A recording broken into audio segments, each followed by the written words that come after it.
Welcome. I'm Kinetic Symphony. I hunt down and report on weird and true mysterious stories, from glitches to the paranormal.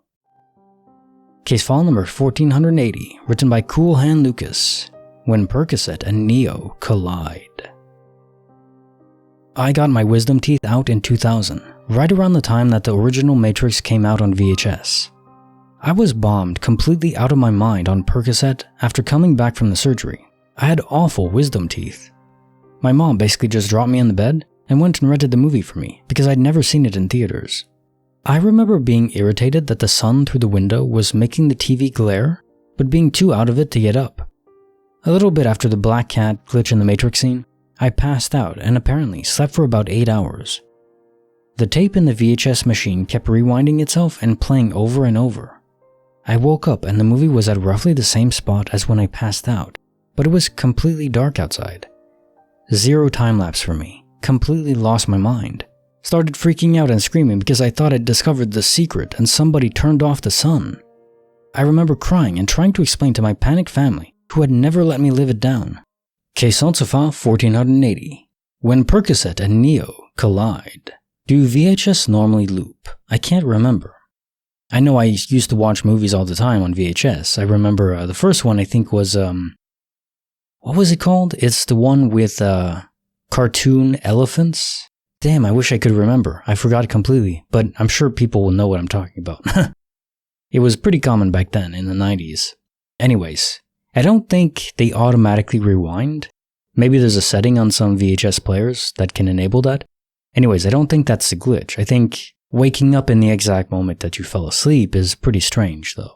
It could all be just a weird coincidence. I could buy that for this one. But it is also interesting that it happens in the original concept of the glitch in the Matrix with the black cat, déjà vu.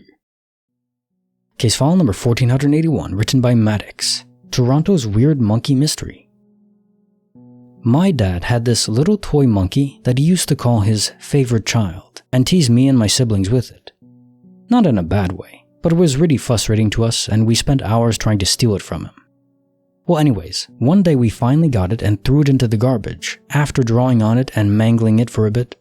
My dad laughed and searched for it a bit, but basically figured we had thrown it out and gave up after a week or so. Anyways, a few years later, when I was about 17, I'm walking down the street in Toronto. I don't live in Toronto. I was just visiting friends and saw this little orange object on the side of the road. When I walk over to it, I pick it up and see that it was the exact same freaking monkey. It even had the same black Sharpie lines on it from when we drew all over it. I honestly cannot even come up with the chances of that happening, especially considering our garbage is sent to a local dump and is nowhere near Toronto. Case file 1481. Toronto's Weird Monkey Mystery. So was this a fatherly mega prank, the biggest prank in the universe? Your father found the monkey toy that you both had savagely destroyed? Or mangled after the fact, and he didn't tell you, and he kept it secret in his back pocket, proverbially speaking, and then dropped it on you when he knew you were going to go to Toronto, in an area that he knew you'd travel in. So if that was a prank, I have to say, props to the dad, but I'm not convinced. That seems too much. Even I wouldn't go that far. Even if I was a spirit, I wouldn't go that far. And again, there's no payoff. That would only work if I did something that crazy. I would have to tell them, eventually, after a day or two at least. But the fact that didn't happen, well, some will is involved, but this seems too specific. And it's weird because it doesn't really seem like a prank either if there was an extra dimensional will involved. But why return it at all? I'm stumped on this one. Case file number 1482, written by Flatcore, The Red Lights That Never Existed. A few years back, I lived in a sober house with a great group of guys that I actually got pretty close to. One night, a good friend that lived in the house with me and I went over to talk to a friend that had relapsed. Had a good conversation for about 2 hours.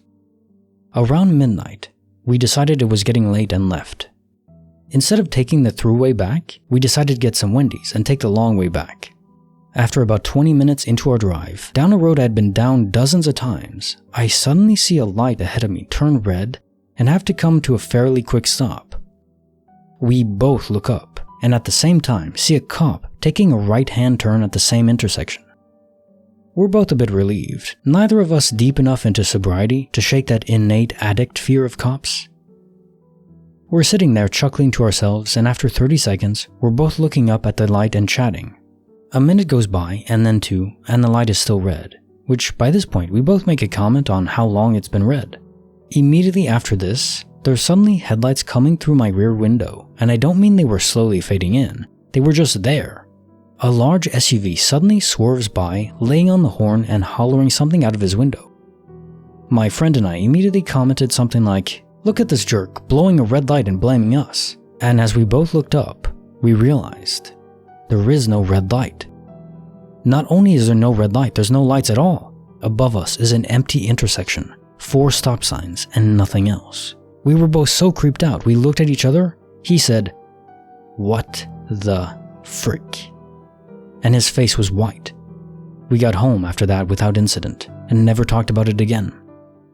This was almost 4 years ago, and case also file 1482, the red lights that never existed. I would qualify this as a real-life Twilight Zone level glitch. And most glitches are pretty small relative to this one. Plus, this also qualifies as the quack standard, because there's another person that simultaneously notices the glitch. Right there with you. How would you react if that happened? You're just at a light, everything's normal, you see the physical light there. Not just the light emanating towards you from the actual bulb, but actually the whole thing. The pole itself, rising from the ground. And then one moment you look away, and the next, it's just gone. And you have a witness with you. That is so extraordinary, it's mind-boggling. I don't know how I would react to anything like that. The glitches I've experienced, so tiny, losing a tennis ball, you can still, in the back of your mind, just say, okay, well, it bounced away, found a hole in the wall, and just went down below or something.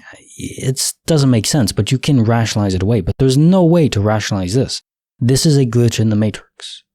Point blank, no one can deny that.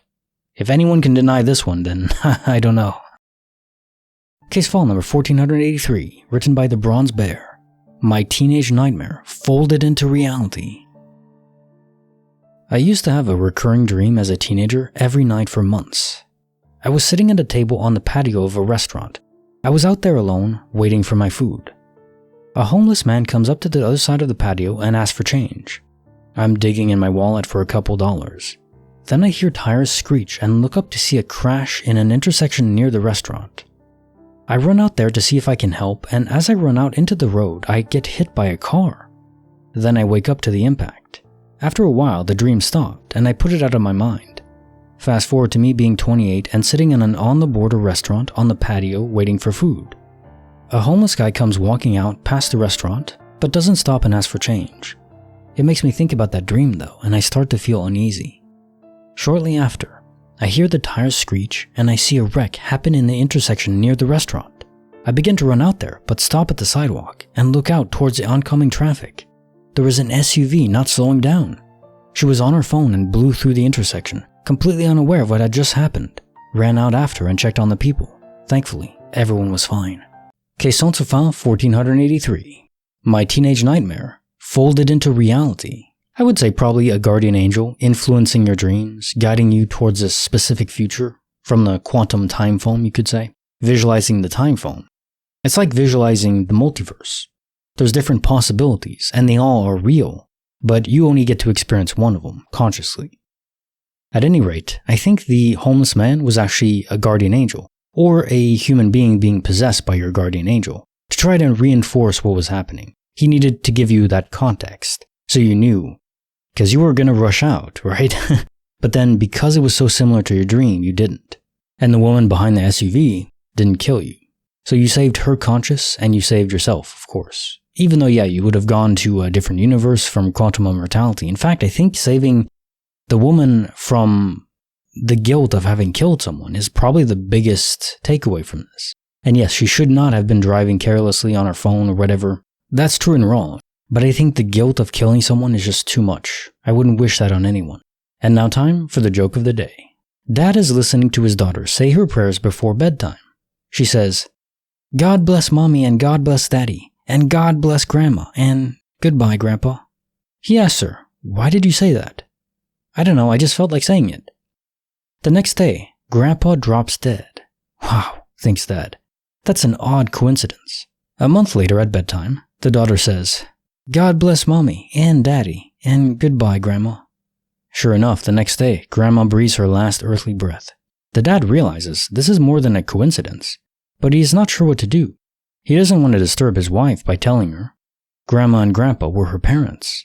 Months go by, and one night, the man is listening to his daughter saying her prayers at bedtime. God bless Mommy. She turns her head and looks straight at him. And goodbye, Daddy.